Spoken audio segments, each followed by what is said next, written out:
So the never-ending arguments about DAWs has always been hilarious to me. For me, I started making music when I was in elementary school.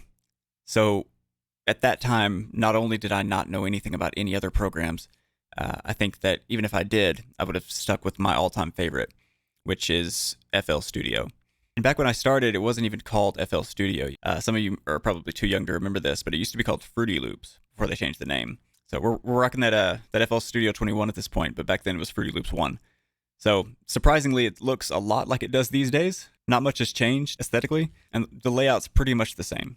However, like with any DAW, over the years, as I've seen people use it, I've seen countless blunders, countless inefficiencies, and these things have always bothered me. And they always bothered me and they used to bother me a whole lot until, I'd say, whenever I was signed with Capitol Records, and I started seeing so many different people using so many different DAWs, started to gain a respect for the art form as a whole. So what I like to do with, new producers or people that ask me for help is kind of give them do's and don'ts when it comes to FL Studio in particular. And these aren't always super specific, but they will generally help as far as efficiency is concerned or as far as using the DAW to its full potential. I'm not an FL Studio expert. I don't have some crazy license. I've just been using this for over 20 years. And I've gotten major placements from him in record deal, having used just FL Studio. So I like to think that I've done fairly well on the platform. And that's what I wanted to do in this video, is just go over some general do's and don'ts for FL Studio. Some of these you may know, other ones you may not. Some are simple, some are not. So I'll give you some of that info, and hopefully by the end of the video you'll leave with more knowledge than you came with. So yeah, let's get to it. All right, so organize your browser in a way that makes sense for you. Okay, so some people have their stuff in folders that correspond to like the type of sound that it is. Other people, like myself, like to keep the different sound packs that I download together. All right, so I have basically a master folder where everything goes, and then I separate it from there, and that way I can keep things organized. Keep your browser organized. It doesn't have to be a certain way, just whatever's going to work for you moving forward. And look, this one's simple, but you may not know it if you've never used FL before. So most especially if you do remixes, or if you're pulling, studio acapellas and you're trying to do something with that, or you're a DJ, so you can actually right click on the tempo and it'll give you an option to tap tempo. So if you have an acapella and you don't know necessarily what the BPM or the tempo is going to be, you tap along with it and it'll give you the BPM. So it's actually really cool. It's come in clutch in a lot of instances for me, and I found that a lot of people don't tend to know about it or use it very often. Do take advantage of the plug-in picker. If you don't know how to bring that up, it's just going to be F8. As you can see, it helps you visualize the plugins that you have, most especially if you're at a loss for what plugin to use on a certain sound. It's not as helpful for myself because I think I have like 400 plugins or something on there, so it's just a ridiculous amount of things that come up. But most especially if you don't have a ton of them there, it helps to show you what you've got and help you make an informed decision. So click F8. All right, do use automation. Okay, automation can be intimidating for some people. I'll tell you, it's actually incredibly easy as a concept. It's not always as easy to implement because it takes practice, right? But pretty much anything in FL Studio, if you can change a setting that relates to a specific sound, you can automate that change. So say, for example, I want to fade out the end of a song, and I've basically got pattern at the end, but I don't know how to fade it out, So generally you would go to your master fader, and like with anything else, you can right click it and it'll say create automation clip.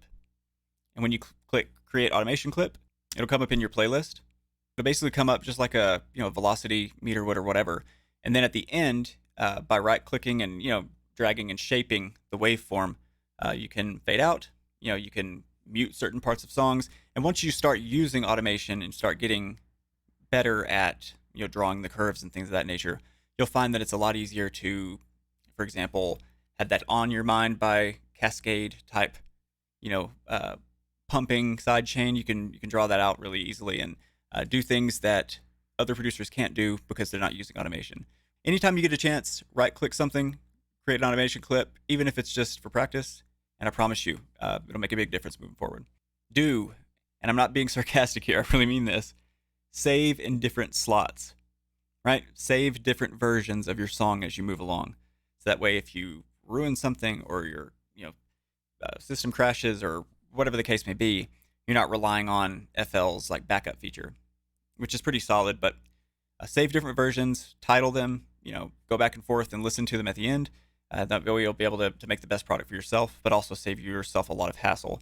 So the hotkeys to do that, I mean, of course, you can just go up to the top left and do save as, but you can also click Control Shift S, and that'll bring up your saving into different slots. So it sounds trivial, but I promise you, it'll come in clutch one day when you least expect it. So save in new spots. Speaking of organization, as far as your browser is concerned, if you've downloaded sounds and they're not all in one central location, and you're having trouble finding them in your browser, and you're wondering why FL isn't like picking them up and recognizing them, it may be the case that you have to add it manually.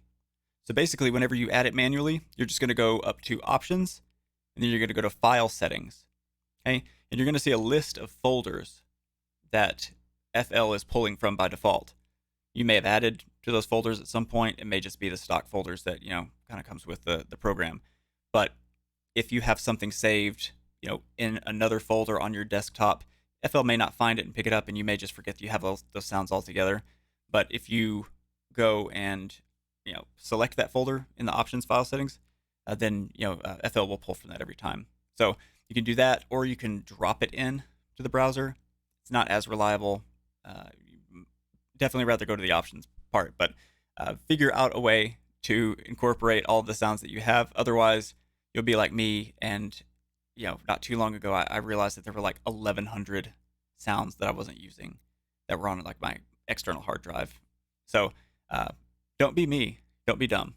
How many times have you tried to collab with a friend in the past, and you're like all excited, and you'd send him the bounced file that you had so far, and he was like, yeah, let's work on it, and then you send him the FLP, and he can't do anything with it, right? He didn't have any sounds, he didn't have the right plugins, he has nothing to work on the song, and it's the most frustrating stuff ever.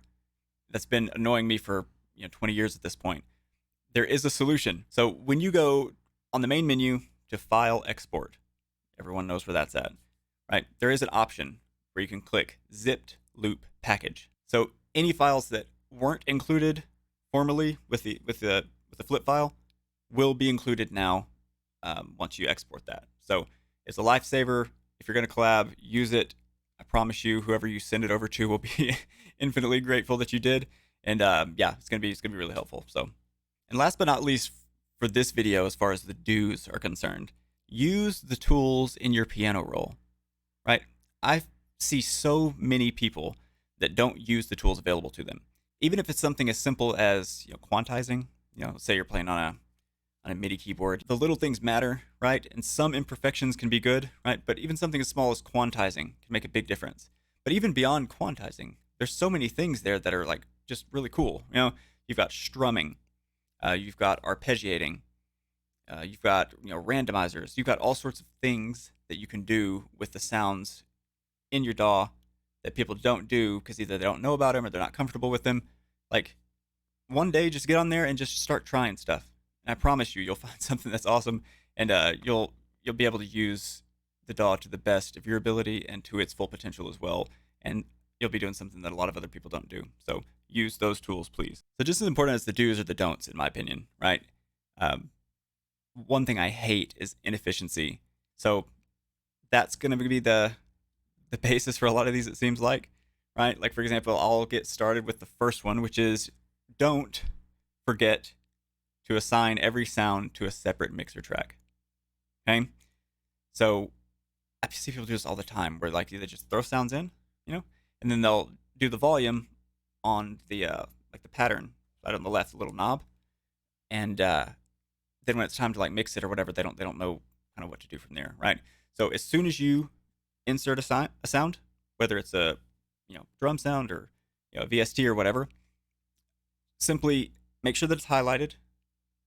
Okay, go to the top left on your mixer board, click the little arrow and click Assign to New Mixer Track, right? Every time. And that'll solve that for you. And that way everything will be organized for you in the end. So don't forget to save those two separate mixer tracks. And speaking of mixer tracks, don't forget to use the mixer to adjust volume. Okay, so if you're on the pattern section and you're doing it from those little knobs on the left, that's all pre-mixer volume. So like, for example, if you want to use a compressor and you've messed with the volume in the pattern section, then your compressor is going to be compressing starting with that volume that for you was the right volume at the time. So it's not going to work for you. Keep those all where they're at initially. I think it's like, 80 or what, I don't even know where it's at. Maybe 100. I'm not sure. But just don't even touch it. If you're going to mess with volume, do it from the mixer, because that's all post plugins and all that. So just going to make things a lot easier for you in the end, and it's a rookie mistake that I see a lot of people making.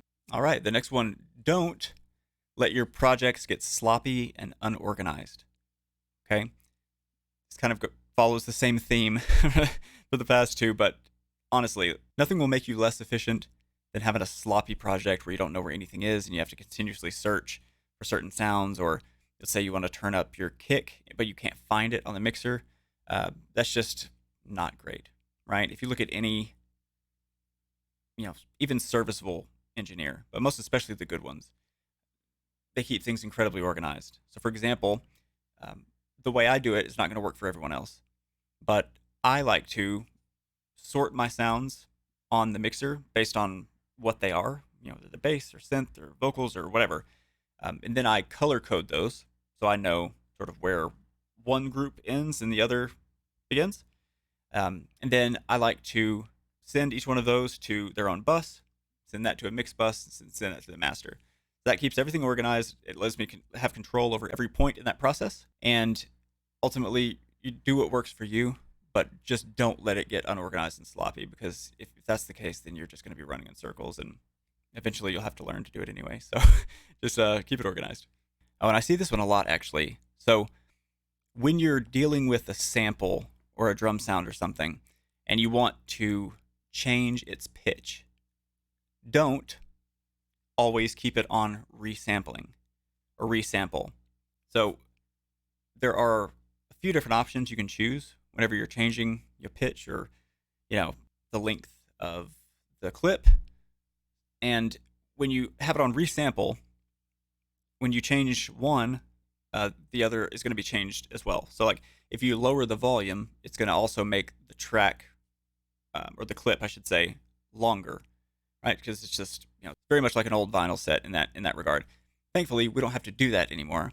So if you click where it says resample, you can try Stretch or Stretch Pro, and those tend to work a lot better. So that will allow you to lower the pitch by 9, 10 semitones if you want, and keep the same ratio as far as like length is concerned. So play around with that. I find a lot of people don't know about that either, and that can make a big difference, especially if you're a big sampler, right? So okay, and this one may be a bit controversial, but don't hesitate to create full patterns in the pattern section, right? So what you see a lot online from people, and I think they just do this because they've seen other people do it, and so on and so forth. But they'll take every single loop, and they'll basically have pattern 1, pattern 2, pattern 3, pattern 4 will all be separate sounds or separate instruments. So they'll say like pattern 1 is for my hi-hat, pattern 2 is for my snare. And when it comes down to it, not only is that super inefficient, but it's really dumb, because then you have to keep putting each pattern on, and you'll think you have more control over it, but you really don't, because you're just you're copy pasting so much stuff, and then your playlist at the end looks really cool, but it doesn't really have the same viability as it would otherwise. So what I've always done is each pattern in my project file corresponds to like a 4-bar section in the song, right? So I may have 3 different patterns for a verse if it's a 12, or 4 if it's a 16, and then I'll have, for example, like the hook would be like pattern 1 and pattern 2 maybe, and I have every instrument on that pattern as long as they're playing in the pattern, right? And if I don't want them to play, just like you can not paste them if you're doing the big mumbo jumbo I was just telling you about, similarly you just don't put anything for the instrument on that pattern, right? It's not that hard. but it helps group everything together, makes your project a lot like neater and tidier. But you may not get as many like Facebook likes or something if people see it. So I think that's why people do it like that. But got to try some different things sometimes. So try it and let me know what you think. I promise you'll like it.